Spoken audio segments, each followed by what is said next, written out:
guys, may nakita tayong ito, malapit ng matunog. Yan. So, i-check natin yan. Ngayon, papalitan na natin pala.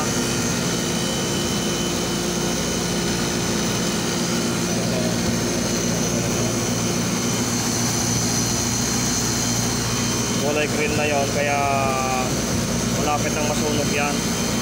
Bakal pa naman, running line. So maghanap tayo ng terminal clip. Papalitan natin ito.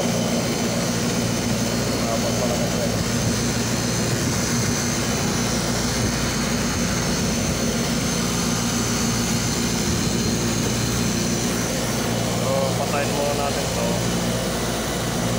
Mamaya-maya na muna.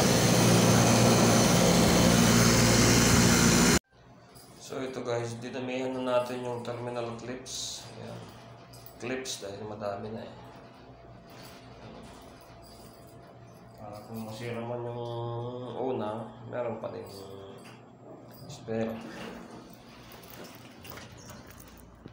So dito ko pala ka po sa fourth torque. So bale ito guys ay umaandar. So dito ko na lang papatayin sa main supply. Yun. Gawin natin yun live.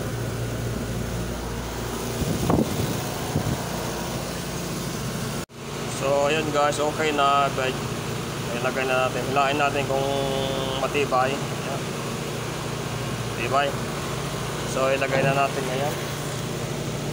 Nakapir na natin yung, napalitan na natin yung malapit ng masunog ng terminal. Ayan. So ito, higpitan na lang natin to. Yung isa running. So yun guys, na-updatean na natin to. So i-double check lang natin kung meron pang close. Okay na, so i-on na natin.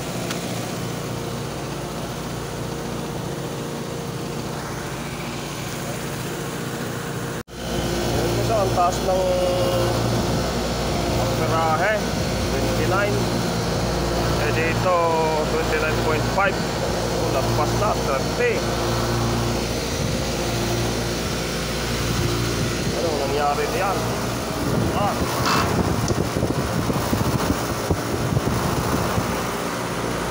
Vibrate 30.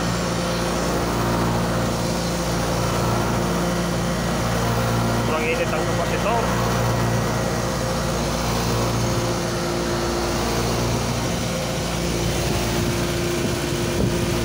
Maganda ang lamig. Ang amperahe lang ang mataas.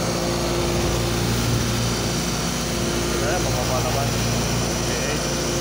Mga 27, pwede pa na yan.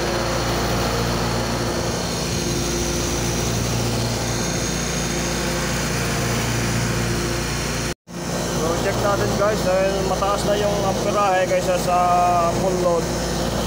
Check natin yung supply.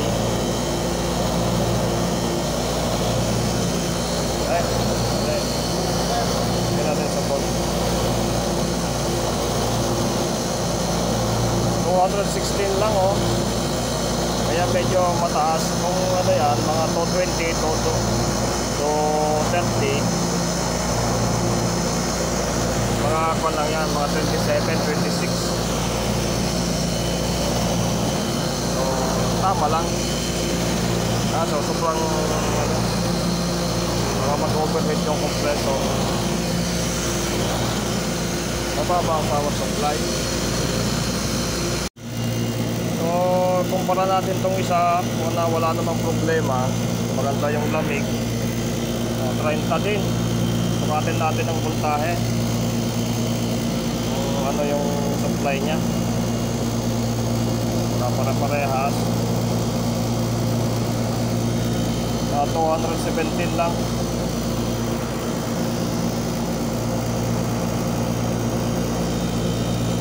Ayan guys,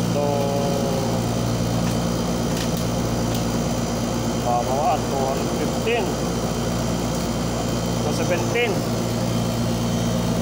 So medyo mataas kaya medyo mas mababa ang pin nito. So ang problema ay sa power supply.